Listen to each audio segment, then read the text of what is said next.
ఓం శ్రీ మహాగణాధిపతయే నమో నమః. కుంభరాశి వారు ప్రతి పనియందు, ప్రతి మాటయందు, ప్రతి క్షణము చాలా జాగ్రత్త అవసరము.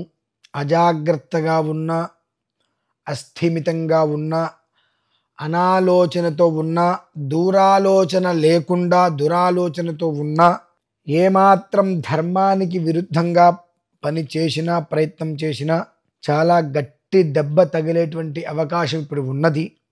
శని కూడా వక్రగతిలో ఉన్నాడు. ఇప్పుడు దాని యొక్క ప్రభావం ఏ రకముగా కూడా నష్టం వాటిల్లకుండా ఉండాలి అంటే సాధ్యమైనంత వరకు ధర్మంగా ఉండడానికి కుంభరాశి వాళ్ళు ప్రయత్నం చేయండి. అంటే మీరు ఉండరు అని కాదు, కర్మ ప్రారంధం ఎక్కువైనప్పుడు కర్మ ఫలితం అనుభవించాలి అని రాసి అది బలంగా ఉన్నప్పుడు మనం చేసే ప్రతిదీ మనకు అనర్థంగానే కనిపిస్తుంది. అర్ధరాత్రి మాంచ చీకట్లో వెళ్తున్నప్పుడు చక్కటి దృఢమైన తాడును తొక్కితే అది మనకు పాము అనుకోవచ్చు, గుండాకి చచ్చిపోతాం మనం. కనుక ప్రతి ఒక్క విషయంలోనూ కూడా ఒకటికి 2 సార్లు శోధన చేసి వాటిని సూచించి, ఓకే బాగానే ఉంది, ఇబ్బంది లేదు, ఇది ధర్మయుక్తంగానే ఉంది, ఇది ఏ రకంగానూ కూడా మనకి అధర్మం కాదు అనేటువంటి విషయాన్ని దృష్టిలో ఉంచుకొని ఒక్కొక్క అడుగు ముందుకు వేయటము అనేటువంటిది మీకు అత్యంత శ్రేయోదాయకము.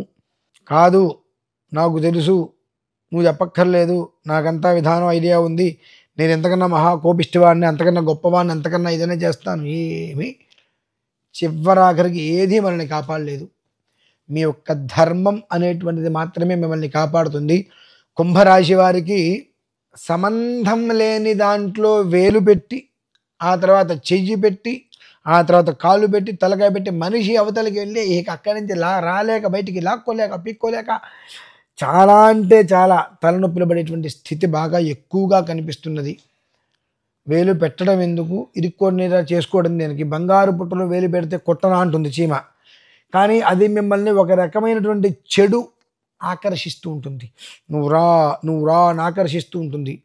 ఇటువైపు ఎంతో మంచిది ఉంటుంది, కాకపోతే అది ముళ్ళు అలా కనిపిస్తూ ఉంటాయి. కాబట్టి అది మనకు ఆకర్షణీయంగా ఉండలేకపోవడం చేత అటు మనం వెళ్ళాక ఆకర్షవంతంగా కనిపిస్తుంది. కాబట్టి ఇటు వెళ్ళి వేలు పెట్టి, కాలు పెట్టి, తల పెట్టి ఇరుక్కోవడం వలన దాని నుంచి బయటికి రాలేక నానా తెప్పలు పడవలసి వస్తుంది. అందులోంచి బయటపడాలి అంటే మీకల్లా మన్యు సూక్తము 2, బడబానల హనుమాన్ స్తోత్రము లేదా హనుమాన్ చాలీసా ఏదో ఒకటి మూడిట్లో ప్రతి నిత్యం మీరు వినటము అనేటువంటిది మీ జీవితానికి చాలా అంటే చాలా యోగదాయకము. అనవసరమైన వాటిల్లో ఇరుక్కొని ఇబ్బంది పడి తల పగిలేలా తల బద్దలు కొట్టుకొని నానా రకాల ఇబ్బందులు పడి ఏంట్లా భగవంతుడా అని బాధపడే కన్నా ఈ 30 రోజులు జాగ్రత్తగా ఉండటం అనేటువంటిది చాలా శ్రేయోదాయకం.